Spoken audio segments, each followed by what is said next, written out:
Before the clock, before the calendar, before writing or the wheel, human beings lived inside time without being able to measure it. They knew that day followed night, that seasons came and went, that people were born and died, but the division of a single day into numbered, equal parts was beyond them. Time was experienced, not counted. The instrument that changed this was not dramatic. It was a stick pushed into the ground. The shadow it cast moved as the sun moved, shortened at midday and lengthened toward evening, pointed in different directions at different hours. Someone, at some moment impossible now to identify, noticed that this shadow was not random, that it obeyed rules, that those rules were consistent, that the rules could be used. That observation was the beginning of measured time. The stick became the gnomon. The shadow became the clock. Everything that followed. The division of the day into hours, the coordination of agriculture and religion and governance, the concept of an appointment, the idea that a specific moment in the future could be named and arrived at, descends from this single insight. A shadow on the ground was the first technology that made civilization possible. Before the instrument, measuring by the body. The earliest timekeeping did not require any tool at all. In many ancient cultures, the length of a person's own shadow served as a rough clock. A shadow 10 feet long meant early morning or late evening. A shadow 2 feet long meant noon was near. The method was imprecise, it varied with the measurer's height, the slope of the ground, the clarity of the sky, but it was universal and required nothing.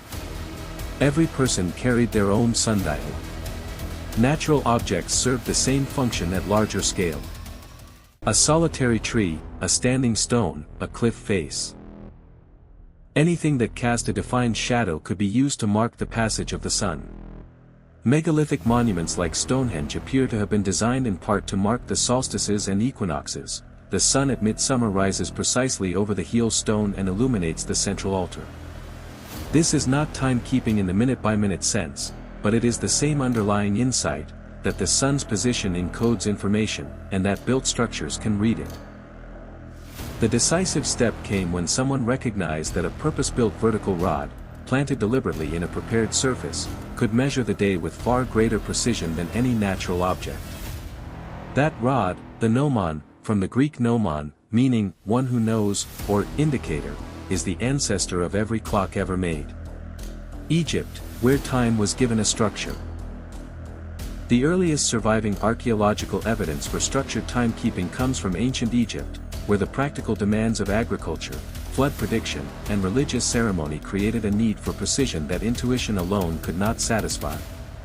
The Nile's annual flood, the event on which Egyptian civilization depended, had to be anticipated. The festivals of the gods had to be scheduled.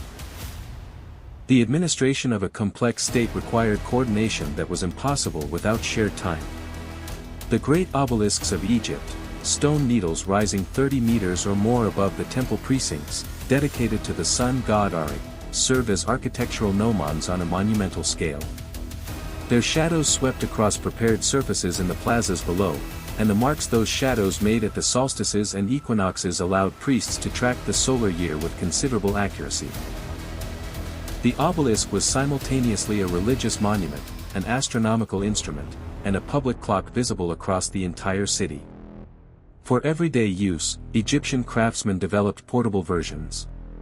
The Cairo Museum and the collections in Berlin preserve remarkable examples of these instruments dating to around 1500 BC, from the reign of Thutmose III, T-shaped or L-shaped pieces of green slate or limestone, their long arms marked with divisions.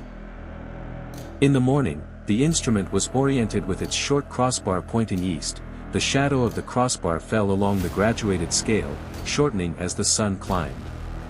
At noon, the entire instrument was reversed to face west, and the afternoon's lengthening shadow was read on the same scale in the opposite direction.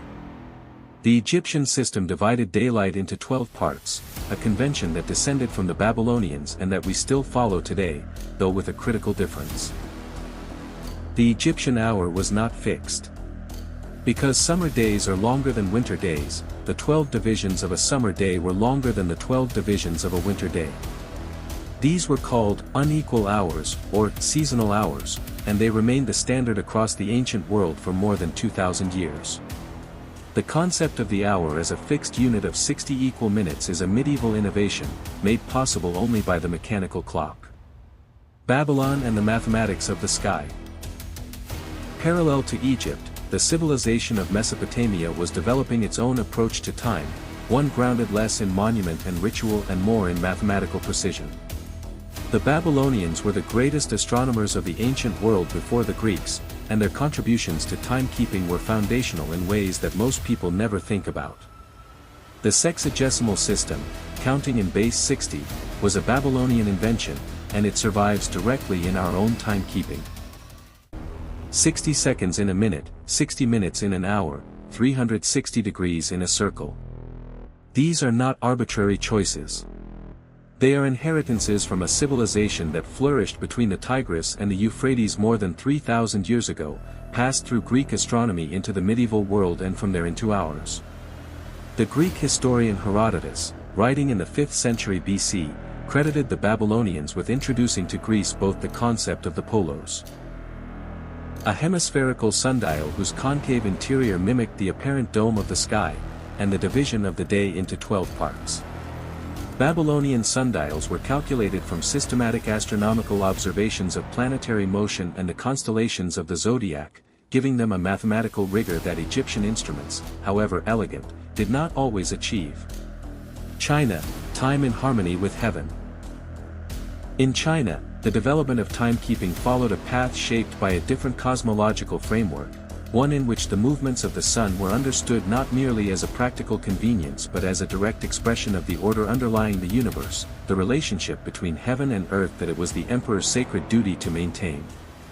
The earliest Chinese references to sun measurement instruments, the rigui, or sun dial, date to the Zhou dynasty, around 1000 BC. The Chinese system used a flat disc mounted parallel to the celestial equator, with a needle passing through its center and pointed directly at the pole star. This arrangement, an equatorial sundial, has significant mathematical advantages over a simple vertical gnomon. The shadow moves at a constant rate throughout the year, eliminating the seasonal variation that plagued earlier instruments. Chinese timekeeping divided the day not into 24 equal hours but into 12 double hours, each named for one of the animals of the Chinese zodiac, the hour of the rat, the hour of the ox, and so on. Sundials in China served administrative and ceremonial functions that went beyond simple timekeeping. Imperial edicts were dated according to the heavenly hour in which they were issued, grounding the decisions of the state in the authority of cosmic order. Greece and Rome. The science of shadows. The Greeks transformed sundial making from skilled craft into mathematical science. The discipline they created, mnemonics, the theory and practice of sundial design, required mastery of geometry, trigonometry, and spherical astronomy, and it attracted some of the greatest minds of the ancient world. Around 300 BC, the Chaldean astronomer Berossus, working on the Greek island of Kos, invented the scaphe, a hemispherical sundial whose concave interior represented the apparent vault of the sky. A vertical pin at the center cast a shadow whose tip traced a curved path across the interior surface as the sun moved. The scaphe was marked not only with hour lines but with date lines, curves showing the position of the shadow at the solstices and equinoxes, so that a single instrument could tell both the time of day and the time of year simultaneously. The shadow traced its highest arc across the rim in winter, when the sun was low, and descended to the bottom of the bowl in summer, when the sun was high. The fundamental mathematical problem of the gnomon was identified by Greek astronomers including Anaximander and later Ptolemy. A vertical rod casts a shadow that moves at different speeds at different times of year, because the sun does not travel at a constant rate across the sky. The solution: tilting the gnomon so that it is parallel to the Earth's rotational axis, pointing toward the pole star, was a conceptual breakthrough of the first order. A gnomon angled this way, called a polar axis or style gnomon, casts a shadow that moves at a constant angular rate throughout the entire year. This is the principle behind every accurate sundial ever made, and it was understood in the Mediterranean world more than 2,000 years ago.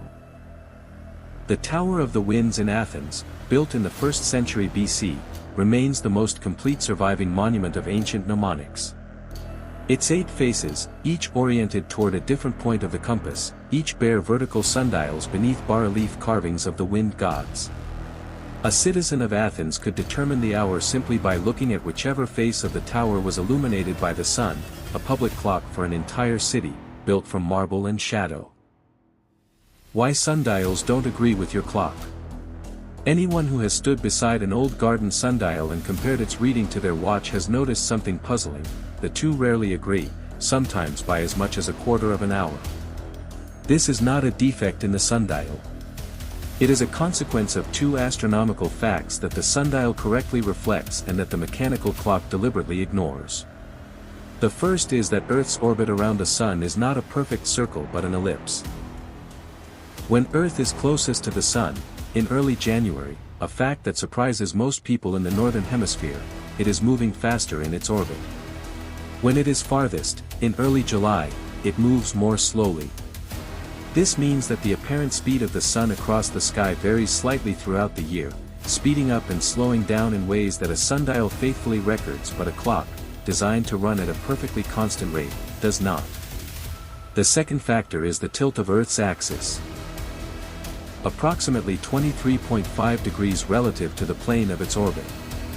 This tilt, which causes the seasons, also causes the Sun to appear to move along a path that is inclined to the celestial equator, which adds another layer of variation to the Sun's apparent speed. The combined effect of these 2 factors is captured in a mathematical relationship called the equation of time, the difference, for any given day of the year, between sun time and clock time. This difference ranges from about 14 minutes ahead, in mid-February, to about 16 minutes behind, in early November. Sundial makers of the early modern period began inscribing a correction curve on their instruments, the analemma, a figure-8-shaped curve that allows the user to convert the shadow's reading to clock time with considerable precision. The analemma is also the shape you would trace if you photographed the Sun at the same clock time every day for a year and overlaid all the images, a graceful, asymmetric figure of 8, encoding the full complexity of Earth's orbital and axial geometry in a single elegant curve. Islam and the perfection of the art. The Islamic world inherited the Greek tradition of mnemonics and extended it to a level of technical and mathematical sophistication that would not be matched in Europe for centuries. The motivation was religious and precise. Islamic law requires prayer 5 times each day at times defined by the position of the sun, and the determination of the direction of Mecca, the Qibla, from any point on earth requires spherical trigonometry of considerable complexity. These requirements turned sundial making in the Islamic world into an exact science pursued by the finest mathematical minds of the era. Ibn al-Shatir, a 14th-century astronomer working in Damascus, designed and built a monumental sundial for the Umayyad mosque that could simultaneously display the time in multiple hour systems, the current month, and the direction of Mecca. His instrument combined a polar axis gnomon, the mathematically correct design that European makers would not widely adopt until the Renaissance, with correction curves for the equation of time and a compass alignment for the Qibla. It was the most precise public timekeeper in the medieval world. Islamic astronomers also developed the concept of the universal sundial, an instrument that could be adjusted for use at any latitude, rather than being fixed to the location for which it was designed. This was a significant practical advance for a religious community spread across a vast geographic range from Spain to Central Asia, all of whom needed to know the same prayer times calculated for their specific location. The inscriptions, what sundials say about time. From the Roman period onward, sundial makers developed the custom of inscribing mottos on their instruments, short Latin phrases that used the device's function as a meditation on the nature of time and human life. These inscriptions became a minor literary tradition of their own, and the best of them are among the most compressed pieces of philosophical writing in the Western tradition. Horas non numero nisi serenis, I count only the sunny hours. A statement of selective attention that reads differently depending on whether you take it as advice about life or a technical description of the instrument's limitation. Sol me, vos umbra regit, the sun governs me, the shadow governs you. The sundial speaks in the first person, pointing out that the human being reading it lives by the shadow rather than by the light that casts it. Carpe diem, seize the day. Horace's phrase, which has been flattened by overuse into a motivational slogan, means something more specific when cut into a sundial. The day is a specific, finite, measurable thing, and each hour of it that passes without attention is gone permanently. Memento mori, remember that you will die. The shadow moves in one direction only. There is no resetting it. These mottos are not decorative. They reflect a genuine philosophical function that sundials served in the ancient and medieval world. They were the most visible, most public reminder available that time was passing, that each day was finite, and that the hours marked on the dial were hours that would not return.